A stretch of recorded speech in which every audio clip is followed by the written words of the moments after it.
வணக்கம். நம்ம எல்லாருமே வாழ்க்கையில ஒரு பெரிய மாற்றம் வராதான்னு ஏங்கிட்டு இருப்போம் இல்லையா? அகத்திய மாமுனிவர் திருப்பதியில அருளின ஒரு வாக்கு ரொம்ப சிம்பிளான ஒரு அனுஷ்டானம் செஞ்சா போதும் வாழ்க்கையே மாறும்னு சொல்லுது. அப்படி என்னதான் அந்த தீர்க்க தரிசனத்தோட ரகசியம்? வாங்க உள்ள போய் பார்க்கலாம். பாருங்க, இந்த வார்த்தைகள நிச்சயம் அனைத்தும் மாறும். சும்மா வார்த்தைகள் இல்ல இது. இந்த மொத்த தீர்க்க தரிசனத்தோட ஆணி வேறே இதுதான். இத கேட்ட உடனே மனசுக்குள்ள ஒரு நம்பிக்கை வருதல்ல? உண்மையிலேயே ஒரு திருப்பு முனைய எதிர்பார்த்து காத்துட்டு இருக்கிறவங்களுக்கு இத எவ்வளவு பெரிய விஷயம்.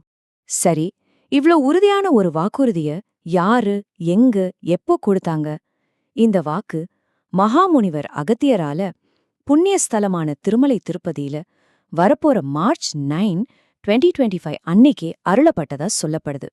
அந்த இடத்தோட மகிமை, அந்த நாளோட சக்தி, சொன்ன அந்த மகானோட அருள், இது எல்லாமே சேர்ந்து இதுக்கு ஒரு தனி பலத்தை கொடுக்குது. ஓகே, அப்ப அந்த மாற்றத்தை நம்ம வாழ்க்கையில கொண்டு வரதுக்கு நாம என்ன செய்யணும்? படி ஒரு சின்ன புனித பயணம். ஆமா, இது நம்மள 3 குறிப்பிட்ட கோயில்களுக்கு கூட்டிட்டு போகுது. ஸ்டெப் என்னன்னா, ஒரே நாள்ல சென்னையில இருக்கிற 3 சக்தி வாய்ந்த கோயில்களுக்கு போகணும். முதல்ல திருவல்லிக்கேணி பார்த்தசாரதி, அடுத்து பெசன்ட் நகர் அஷ்டலக்ஷ்மி, அப்புறம் பாரிஸ் கார்னர்ல இருக்கிற காளிகாம்பாள். இந்த 3 தெய்வங்களோட ஆசிர்வாதத்தோட தான் இந்த அனுஷ்டானமே ஆரம்பிக்குது. சரி, எப்ப வேணும்னாலும் இந்த கோயில்களுக்கு போகலாமா அப்படின்னு கேட்டா இல்ல. அகத்தியரோட வாக்கு ரொம்ப தெளிவா சொல்லுது. அமாவாசை இல்லனா பௌர்ணமி இந்த மாதிரி விசேஷ நாட்கள்ல தான் போகணும்னு. ஏன்னா வானியல் ரீதியா சக்தி வாய்ந்த இந்த நாட்கள்ல நாம செய்யற வழிபாடு பல மடங்கு பலனை கொடுக்கும்னு ஒரு ஆழமான நம்பிக்கை இருக்கு. 3 கோயில்களையும் தரிசனம் பண்ணியாச்சு. அடுத்து இப்பதான் இந்த அனுஷ்டானத்தோட முக்கியமான, அதாவது மைய புள்ளிக்கே வரும். இது கடலோட சம்பந்தப்பட்டது. ஒரு புனிதமான கல்ல தேடுற ஒரு படலம். கோயில் தரிசனமெல்லாம் முடிஞ்சதும் மனசு முழுக்க இறை சிந்தனையோட நேரா கடற்கரைக்கு போங்க. அங்க அலைகள் வந்துட்டு போற இடத்துல கோடிக்கணக்கான கற்கள் இருக்கும். அதுல உங்களுக்கான அந்த ஒரே ஒரு கல்ல பெருமாள முழுசா மனசுல நினைச்சுக்கிட்டு எடுக்கணும். இது வெறும் கையால செய்யற வேலை இல்லங்க, இதயத்தால செய்யற ஒரு தேர்வு. கடல கல் எடுக்கணும்னு சொன்னாச்சு. சரி, ஆனா என்ன மாதிரி கல் அது? பெருசா இல்ல சின்னதா, பழப்பழன்னு இருக்கணுமா? ஏதாவது ரூல்ஸ் இருக்கா? இந்த டவுட் நமக்கு எல்லாருக்குமே வரும் இல்லையா? இதுக்கு அகத்தியர் சொல்ற பதில் ரொம்ப ஆச்சரியமாவும் ரொம்ப அழகாவும் இருக்கு. அவர் என்ன சொல்றாருன்னா, மனக்குழப்பமே வேண்டாம். அதோட சைஸோ ஷேப்போ கலரோ எதுவுமே முக்கியம் இல்ல. எந்த கல் உங்களை பார்த்து கூப்பிடுற மாதிரி இருக்கோ, எது உங்க மனசுக்கு சரின்னு படுதோ அதை எந்த தயக்கமும் இல்லாம எடுங்க. இங்க உங்க மனசு சொல்றதுதான் மந்திரம். ஓகே, உங்களுக்கான அந்த ஸ்பெஷல் கல் இப்போ உங்க கையில இருக்கு. அடுத்து என்ன பண்ணணும்? அந்த கல்லோட நாம ஒரு புனித யாத்திரை போகணும்.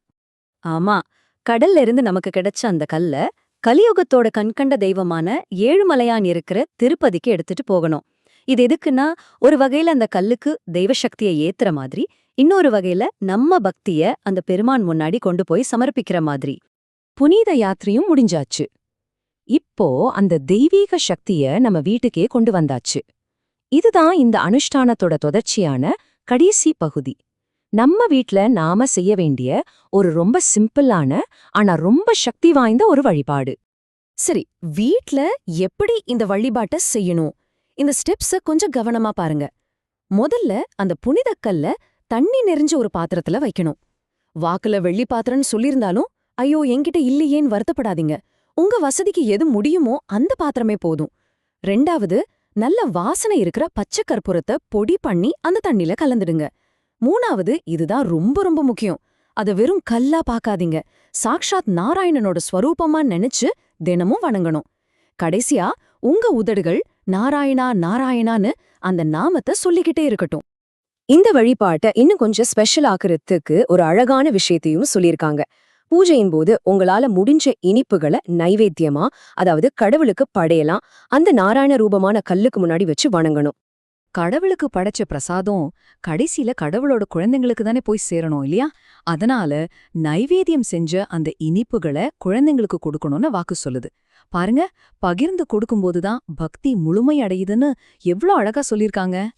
இவ்வளோ பக்தியோட இவ்வளோ சிரத்தையோட இந்த அனுஷ்டானத்தை செய்யறோமே, இதனால என்ன பலன்? எதுக்காக இதெல்லாம் செய்யணும்? வாங்க, இந்த தீர்க்க தரிசனத்தோட இதய பகுதிக்கே வந்தாச்சு. அதோட வாக்குறுதி என்னன்னு பாப்போம். அகத்தியரோட வாக்குறுதிகள் ரொம்ப தெளிவா நேரடியா இருக்கு. இந்த அனுஷ்டானத்தை முழு நம்பிக்கையோட யாரு செய்றாங்களோ அவங்களுக்கு குழந்தை பாக்கியம் கிடைக்கும், வறுமை விலகி பணவரவு அதிகமாகும், எல்லாத்தையும் விட முக்கியமா வாழ்க்கையில எப்பவும் சந்தோஷம் நிறைந்த ஒரு ஆனந்தமான வாழ்க்கை அமையும். இந்த எல்லா வாக்குறுதிகளுக்கும் ஒரு மகுடம் வெச்ச மாதிரி அகத்தியர் கடைசியா ஒரு உறுதிய கொடுக்கிறார். "ஔ ஞானி, நீங்கள் கேட்டதை நிச்சயம் பின் அள்ளித் தருவான்." இந்த வார்த்தைகள்ல இருக்கிற அழுத்தம் பாருங்க.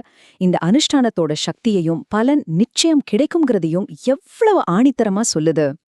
அப்போ ஒரு சாதாரண கல், ஒரு பக்தி நிறைந்த அனுஷ்டானம், ஒரு வாக்குறுதி, இது வெறும் சடங்குகளோட தொகுப்பா, இல்ல அசைக்க முடியாத நம்பிக்கைய வச்சு ஒரு புது வாழ்க்கைய தொடங்குறதுக்கான வழிய அகத்தியர் நமக்கு காட்டுறாரா? இந்த கேள்விக்கான பதில் ஒருவேளை உங்க நம்பிக்கையில தான் இருக்கலாம். யோசிச்சு பாருங்க.